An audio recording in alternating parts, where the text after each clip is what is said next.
Praise the Lord. पुनर्बार मो YouTube channel माध्यम रे आपण मानकु समस्त को वेलकम करूँगी। आज एक नूतन वीडियो आपण मानक सम्मुख रखा निमंते चाहूँगी।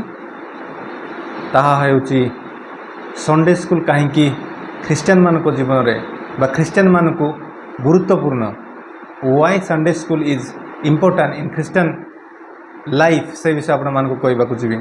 अनेक समय आम मैंने भाभी था संडे स्कूल रे पिला मानकु केतेक स्टोरी एवं किछि गीत से मानकु शिखा जाय थाए आम मैंने भाभी था।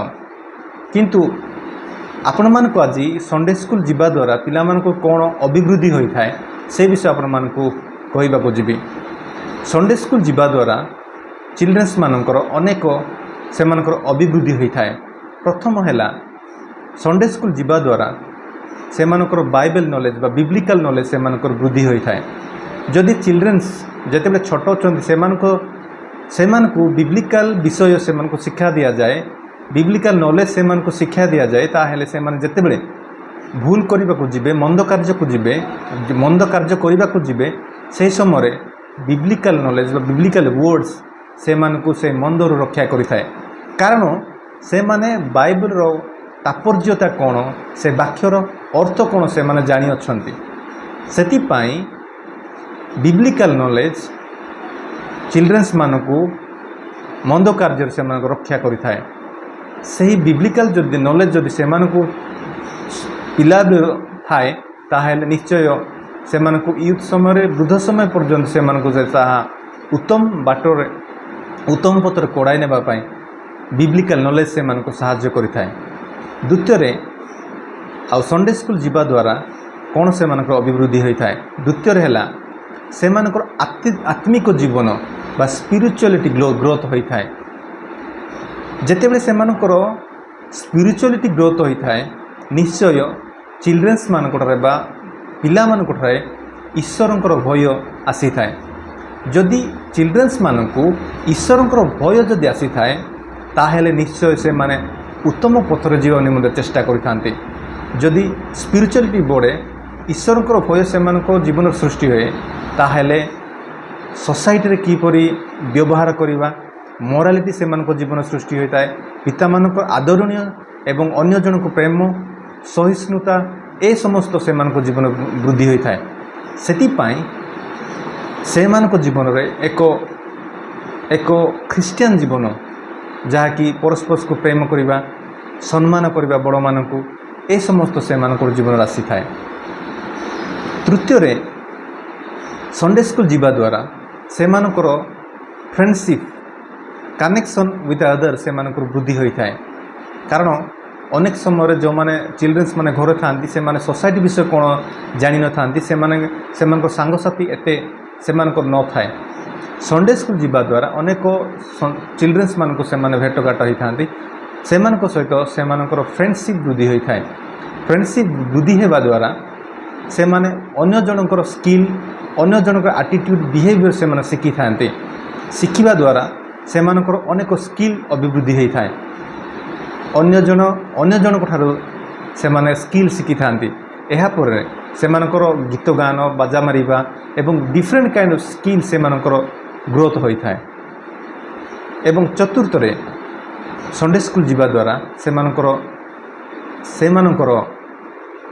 लाइफ रो एम कौन लक्ष्य कौन से माने बुझी पारि थांती। कारण अनेक संडे स्कूल रे से फ्यूचर रे कौन करेंगे से माने को बाटर जीवे से से काउंसिल दि जाए। से ए समस्त संडे स्कूल जीवा द्वारा पिला मानकर स्किल डेवलपमेंट होता है। खाली आमे संडे स्कूल पिला मानक पठेबा कथा नुहे समस्त ख्रीष्ट विश्वासी पितामाता मानक मु अनुरोध करने को चाहे आपण माने संडे स्कूल पठेबा सहित निजर संतान मानक आपण मानक घर रे प्रार्थना ईश्वरंकर वाक्य शिखांतु। यह शिखिबा द्वारा पिला माने अनेक विषय शिखी थांती। से जीवन में आध्यात्मिक जीवन बढ़ी थाए, से आत्मिक जीवन बढ़ी थाए एवं से माने मानविकता कौन से माने जानी पारिबे। यह फल परस्पर को स्नेह करवा स्टार्ट करेंगे, अन्य जन को सम्मान देवा स्टार्ट करेंगे, सोसाइटी रे किपरि व्यवहार करेंगे ସେପରି ସେମାନେ ଶିଖିଯିବେ। ସେଥିପାଇଁ ବାକ୍ୟରେ ପରମେଶ୍ୱର ଦ୍ୱିତୀୟ ବିବରଣୀ 6:7 ପଦରେ ଲେଖିଅଛନ୍ତି, ଯେତେବେଳେ ତୁମେ ବସିବା ବେଳେ ଏବଂ ଯେତେବେଳେ ପଥରେ ଚାଲିବା ବେଳେ, ଉଠିବା ବେଳେ, ଶୋଇଲା ବେଳେ ଈଶ୍ୱରଙ୍କର ବାକ୍ୟ, ଈଶ୍ୱରଙ୍କ ବିଷୟ ନିଜ ସନ୍ତାନମାନଙ୍କୁ ଶିଖା ବୋଲି କହିଅଛନ୍ତି। ସେଥିପାଇଁ ଆମେ ଖ୍ରୀଷ୍ଟ ବିଶ୍ୱାସିନୀ ପିତାମାତା ଭାବରେ ପିଲାମାନଙ୍କୁ ଶିଖାଇବା ଆମ କାର୍ଯ୍ୟ ଅଟେ। କିନ୍ତୁ ଆଜିକା ଡେଟ୍ରେ ଅନେକ ପିତାମାତାମାନେ ବାକ୍ୟ ଶିଖାଇବା ବଦଳରେ ସେମାନେ ପିଲାମାନଙ୍କୁ ମୋବାଇଲ ଦେଇଥାନ୍ତି। ମୋବାଇଲରେ ପିଲାମାନେ ଡେ ନାଇଟ୍ ସେମାନେ ଟାଇମ୍ ସ୍ପେଣ୍ଡ କରିଥାନ୍ତି। ଆପଣମାନେ ମୋବାଇଲ ଶିଖାଇବା କୌଣସି ଭୁଲ ନୁହେଁ, କିନ୍ତୁ ମୋବାଇଲ ପିଲାମାନଙ୍କୁ କଣ୍ଟ୍ରୋଲ କରିବା ହେଉଛି ଭୁଲ ଅଟେ। କାରଣ ଅନେକ ସମୟରେ ପିଲାମାନଙ୍କୁ ମୋବାଇଲ କଣ୍ଟ୍ରୋଲ କରିଥାଏ। ସେମାନେ ସଦାସର୍ବଦା ମୋବାଇଲରେ ରହିଥାନ୍ତି। ଏହାଦ୍ୱାରା କୌଣସି ସେମାନେ ଈଶ୍ୱରଙ୍କର ବାକ୍ୟ ଶିଖିନଥାନ୍ତି, କୌଣସି ବିଷୟ ସେମାନେ ସୋସାଇଟି ବିଷୟ ଜାଣିନଥାନ୍ତି। ସେଥିପାଇଁ ପ୍ରଥମେ ଆମମାନେ ସୋସାଇଟି ବିଷୟ, ବିବ୍ଲିକାଲ ବିଷୟ, ଆଧ୍ୟାତ୍ମିକ ବିଷୟ, ସ୍ପିରିଚୁଆଲ ବିଷୟ ଆମେ ଶିଖାଇବାକୁ ପଡ଼ିବ। ତା ସହିତ ଆମେ ସଣ୍ଡେ ସ୍କୁଲ ପିଲାମାନଙ୍କୁ ପଠାଇବାକୁ ବାଧ୍ୟତା ହେବା। ଯଦି ଆପଣମାନଙ୍କୁ ଏ ଭିଡ଼ିଓ ପସନ୍ଦ ହେଲେ ଆପଣମାନେ ନିଶ୍ଚୟ ମୋତେ କମେଣ୍ଟ ମାଧ୍ୟମରେ ଜଣାନ୍ତୁ, ଏବଂ ଯଦି এই ଭିଡ଼ିଓ ଯଦି ଆପଣମାନଙ୍କୁ ଭୁଲ ଥାଏ ତାହେଲେ ଆପଣମାନେ ନିଶ୍ଚୟ କମେଣ୍ଟ ମାଧ୍ୟମରେ ଜଣାଇବେ। ତାହାଦ୍ୱାରା ମୁଁ ନିଜକୁ କାରେକ୍ସନ୍ କରି ଆଗକୁ ଶିଖିପାରିବି ଏବଂ ଆପଣମାନଙ୍କର ସାହାଯ୍ୟ ମୋତେ ବିବ୍ଲିକାଲ ବିଷୟ ଡେଭଲପମେଣ୍ଟ କରିବାକୁ ସାହାଯ୍ୟ କରିବ। ଏଥି ନିମନ୍ତେ ଆପଣମାନଙ୍କୁ ମୁଁ ସାହାଯ୍ୟ ମାଗୁଛି। ରହିଲି। Thank you so much.